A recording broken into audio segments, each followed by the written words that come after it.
Hello, class 7th students. This is Shagufta Brar ma'am, and I'm supposed to teach you social science.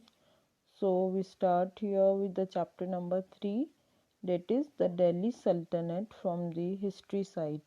Okay, तो सल्तनत मतलब क्या होता है? सल्तनत simply means the territory ruled by a सुल्तान।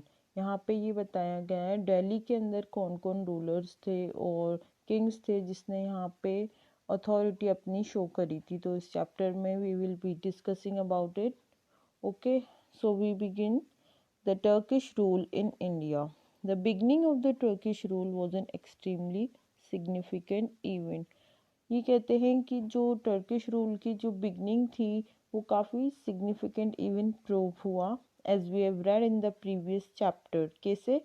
हमने previous chapter में भी पढ़ा था कि मोहम्मद गौरी जो थे he defeated Prithviraj Chauhan in the second battle of Tarain in 1192 C. हम देखते हैं कि मोहम्मद गौरी जो थे उन्होंने पृथ्वीराज चौहान को डिफीट किया था इस battle of Tarain, second battle of Tarain in 1192 CE. After his victory, उनकी जो जीत थी, जीतने के बाद Ghori left India for his home in Ghazni. Ghori जो थे he left India and he shifted to his own country or territory called Ghazni. Okay.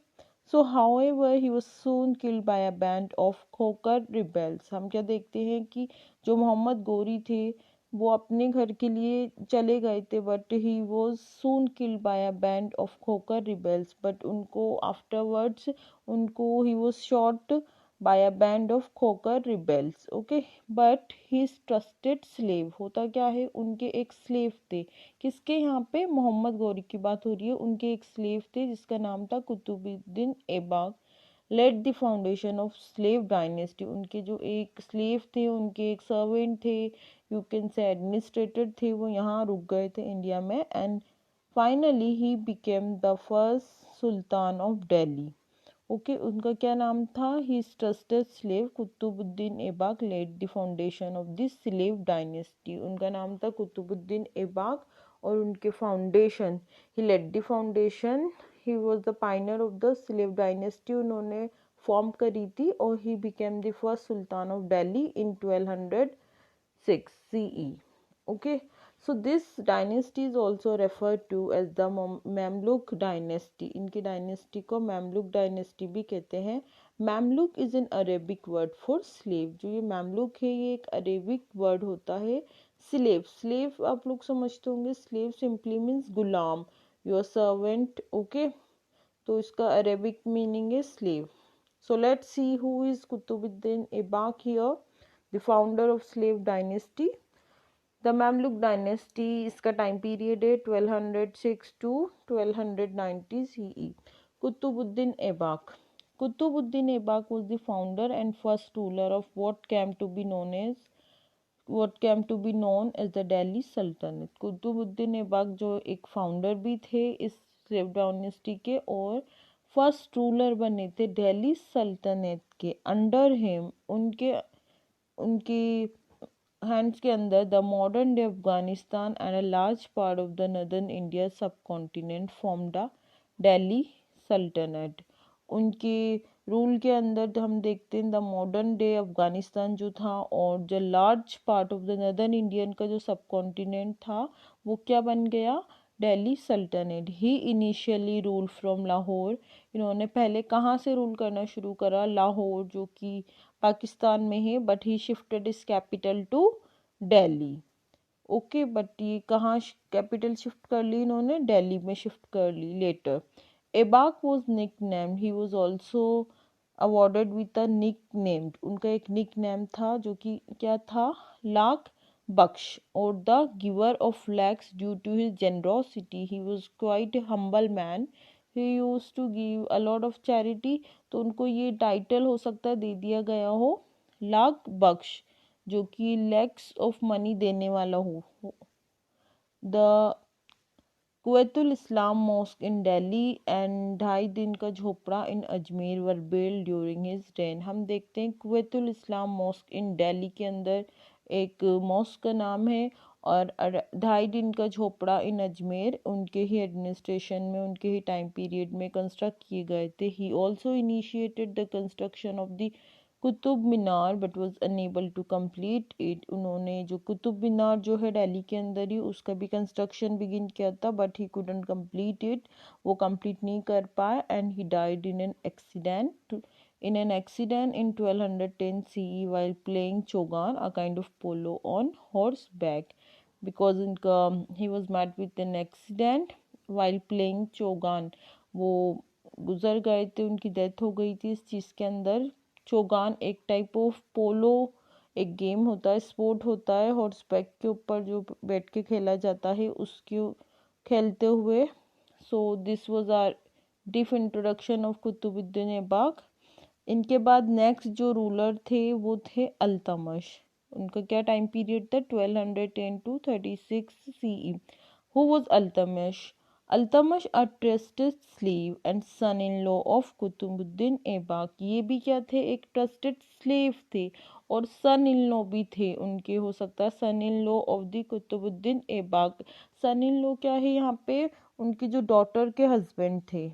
Okay, तो he is also regarded by historian as the real architect of British Turkish rule in North India.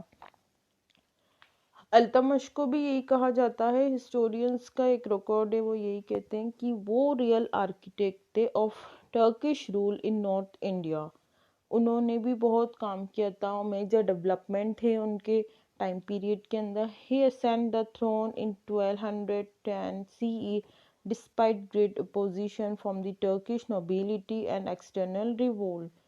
उन्हें भी बहुत ज़्यादा मतलब hard work show करना पड़ा, effort show करने पड़े, ये जो एनवायरनमेंट था या फिर आप कह सकते हैं एक अथॉरिटी को सीज करने के लिए, बिकॉज उनको बहुत ज़्यादा अपोजिशन फेस करना पड़ा था, क्रिटिसिज्म फेस करना पड़ा था और लोगों की तरफ से, जो कि टर्किश नोबिलिटी और बाहर के भी कुछ और रिबेल्स थे उनके अगेंस्ट। उनसे लड़ते हुए फिर भी इन्होंने जीत हासिल करी and he became the ruler with a view to winning the next page the support of the nobles. He granted them land and focused his attention on strengthening his empire।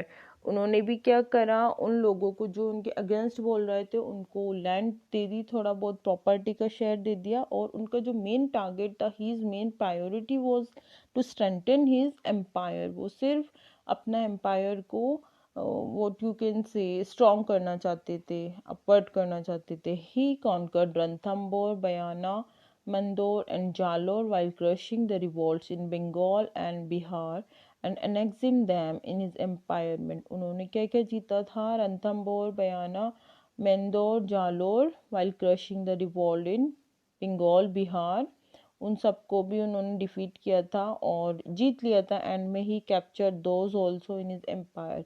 He also strengthened the north western frontier to safeguard it against Mongol invasion. इन्होंने जो अपनी north western frontier था उसे भी strong करा, किससे बचाया उनको, मंगोल इन्वेजन्स के। मंगोल्स कौन थे, ये भी कोई आउटसाइडर्स थे जो कि इंडिया पे रूल करना चाहते थे, तो इन्होंने अल्तमश ने उससे भी इनको सेव करा। To make his administration efficient, Iltutmish organized the Turkish nobility into a select group of 40 nobles called Chalisa और चाहल गनी। इन्होंने अपने एडमिनिस्ट्रेशन को एफिशिएंट बनाने के लिए क्या किया था, कुछ 40 नोबल्स को उन्होंने गैदर करा था और उनको क्या नाम दिया था, चालीसा और चाहल गनी। ओके, अब नेक्स्ट देखते हैं जो लीडर है इस स्लेव डायनेस्टी से, it was Razia Sultan 1236 to 39। Who is Razia Sultan here? Razia Sultan the daughter of Altamash. So who is Razia Sultan? She was the daughter of Altamash, was the only Muslim woman ruler of Delhi। She was the only Muslim woman ruler of Delhi। जो Muslims में से only जो ruler बनी थी वो कौन थी, रज़िया सुल्तान थी। रेफरिंग टू हर मिनाज उस Siraj Chronicle of the period says she was a great. कोई हिस्टोरियन से जो उसके बारे में ये बताते हैं, मिनाज उस Siraj, she was a great monarch, wise, a dispenser of justice and protector of her subjects। वो कहते हैं she was a great queen, she was very intelligent, she was the main epitome of honesty and truth and protector of a subject. Subjects क्या है यहाँ पे? Subject जो आपके जो पीपल होते हैं आपकी कंट्री के, टेरिटरी के, वो यहाँ सब्जेक्ट्स कहलाते हैं एसएसटी में। अपने लोगों के अच्छे के लिए वो बहुत बात करती थी। But born of the wrong gender, so in the estimation of man all her virtues were wordless, so she was so much strong like man, opposing the gender bias। मतलब ये कहा जाता है कि होना तो उसको she could have been a male gender also, but she was naturally born with female characters। तो ये है कि रज़िया सुल्तान जो थी उनको जेंडर बाइस का बहुत ज़्यादा फेस करना पड़ा। और cultural orthodoxy of her age, she wore male attire and appeared in public without any veil।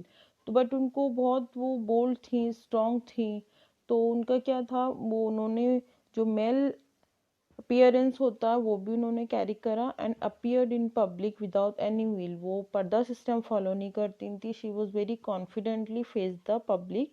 She establish law and order throughout the empire. हम देखते हैं उन्होंने भी बहुत लॉ और ऑर्डर, उनके जो एम्पायर था, उनका टेरिटरी थी, वहाँ उन्होंने शो किया। Her rule triggered a power struggle between the sultan and Chahalgani. उनका जो रूल था, उनका जो रूल करने का तरीका था, उसने क्या बढ़ा दिया, अ पावर स्ट्रगल बिटवीन द सुल्तान और चहलगनी के बीच में एक आर्ग्यूमेंट बढ़ा दिया था।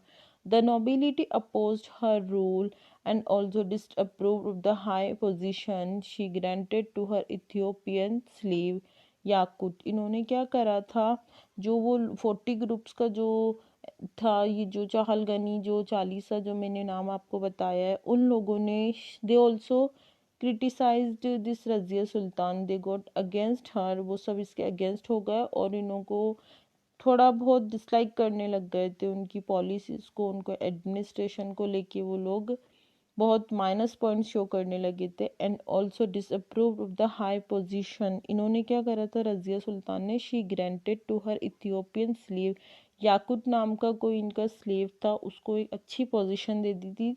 तो वो चीज़ भी इन लोगों को बहुत एक तरीके से बहुत रॉन्ग साउंड करी थी। जो चहलगनी जो 40 ग्रुप ऑफ मेन थे स्लेव डायनेस्टी के, so eventually they revolted against her. तो कहते हैं कि इनकी खुद की पार्टी के अंदर ही एक किस्म का आर्ग्यूमेंट्स हो गए थे, फूट हो गई थी। She was killed as a part of the conspiracy by the nobles. She was also assassinated by a target murder. उनको भी ऐसे ही मार दिया गया था while she was on her way to reclaim her empire। So next chapter we will discuss in the next video। Thank you।